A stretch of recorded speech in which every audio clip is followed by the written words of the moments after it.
Hi, I am Pastor Edwin Gonzalez Kurtz here at LOH Presbyterian Church, and we are continuing our series for such a time as this. Today I have a story of an amazing hymn, a hymn that will, in a couple years, become 100 years old. I'm talking about Great is Thy Faithfulness, a most favorite hymns of many, many Christians here in the United States and around the world. It was not until 1923 that Mr. Thomas Chisholm, who was the writer of a poem, shared it with William Runyon, and they put it together in music. Now, Chisholm had written many, many poems about his faith and his belief in God and his trust in God.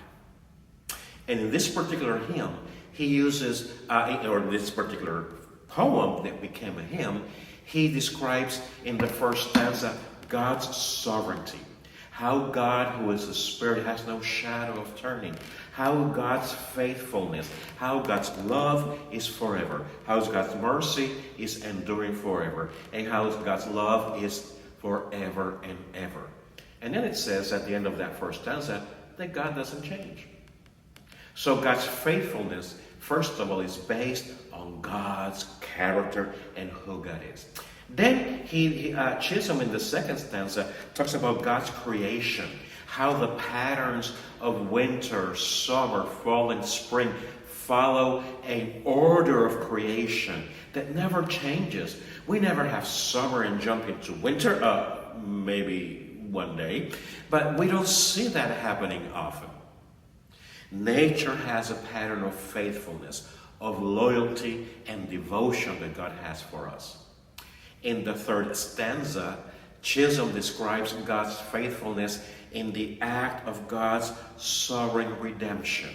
How God has saved, rescued, and has shared God's faithfulness, fidelity, devotion, and loyalty towards God's own creation and God's own children. An amazing hymn.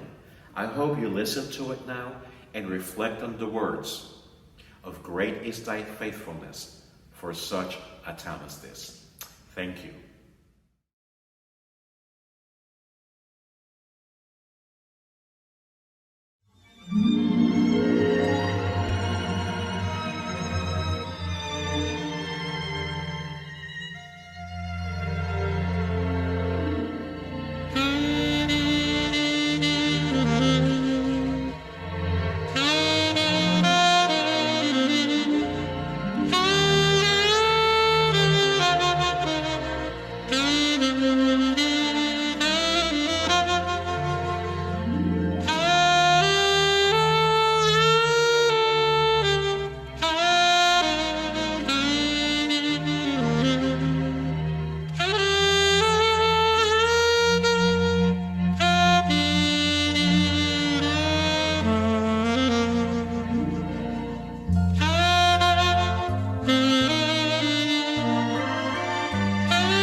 Thank you.